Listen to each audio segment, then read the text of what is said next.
பத்திரிகையாளர் சுவாமிநாதன் நம்மோடு இணைந்திருக்கிறார். இது தொடர்பாக பேசுவதற்காக. வணக்கம் சுவாமிநாதன். வணக்கம்.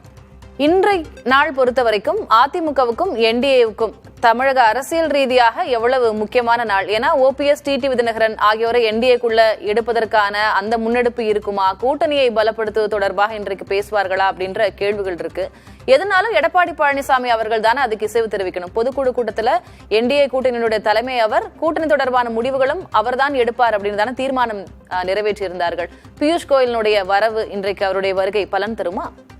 இல்ல, நிச்சயமாக நீங்க குறிப்பிட்டதை போல அதிமுகவினுடைய பொதுக்குழு கடந்த 10ஆம் தேதி நடைபெற்ற அந்த பொதுக்குழுல இரண்டாவது தீர்மானமாக கூட்டணிக்கு தலைமை அண்ணா திராவிட முன்னேற்ற கழகம் தான். அதே மாதிரி கூட்டணியில் இடம்பெறும் கட்சிகள் குறித்து எடப்பாடி பழனிசாமி அவர்கள் தான் முடிவெடுப்பார் அப்படின்னு ரொம்ப தெளிவாக குறிப்பிட்டிருந்தாங்க. ஆனா அதற்கு பின்பு நடந்த மாற்றங்களையும் நம்ம பார்க்கணும். அதற்கு முன்பு வரைக்கும் பைஜெயந்த் பாண்டா தான் இங்க பொறுப்பாளராக இருந்தார்.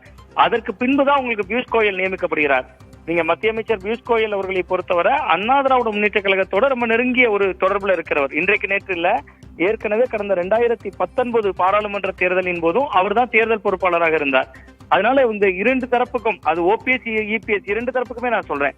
ஏன் அப்படின்னா, நீங்க கடந்த பாராளுமன்ற தேர்தல் 2019 நீங்க முடிவுகளை எடுத்தீங்கனாலே ஒட்டுமொத்த 39 தொகுதிகள்ல அண்ணா திராவிட முன்னேற்ற கழகம் ஒரே ஒரு தொகுதியில தான் ஜெயிச்சாங்க. அது தேனி நாடாளுமன்ற தொகுதியில ஓ பன்னீர்செல்வம் அவர்களுடைய மகன் தான் ஜெயிச்சிருந்தார்.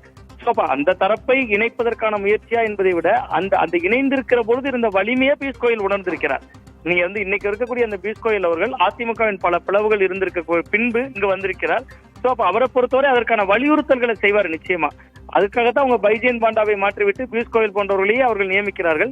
இன்னொன்று, இங்கு கூடுதல் தொகுதிகளை பெறுவது, அது ஒரு விருப்பமான தொகுதிகளுடைய பட்டியலை பெற்று அந்த தொகுதிகளில் போட்டியிட விரும்புவது, இந்த ரெண்டு கோணத்துலதான் இன்னைக்கு நிச்சயமா பாஜக அதிமுகவை அணுகுவார்கள் அப்படின்னு தான் நான் பாக்குறேன்.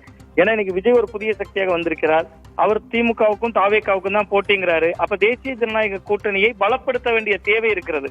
இப்ப எடப்பாடி பழனிசாமி அவர்களுடைய இது வலுவாகத்தான் இருக்காங்க. அதை நம்ம குறைத்து மதிப்பிடல. 21% பாராளுமன்ற தேர்தலையே எடுத்து காட்டியிருக்கிறார்கள், பிரதமர் வேட்பாளரே இல்லாம. ஆனா வெற்றி பெறுவதற்கு எடப்பாடி பழனிசாமி அவர்களே நேற்று பேசுறாருல, கடந்த காலங்களில் இருந்ததிலிருந்து மாறுபட்டு எல்லாரும் எதிராக நிற்பவர்கள் அனைவரும் திமுகவை வீழ்த்த வேண்டும் எனும் நோக்கத்தில் இருப்பவர்கள் எல்லாரும் எங்க கூட வரணும்னு தானே பேசுறாரு.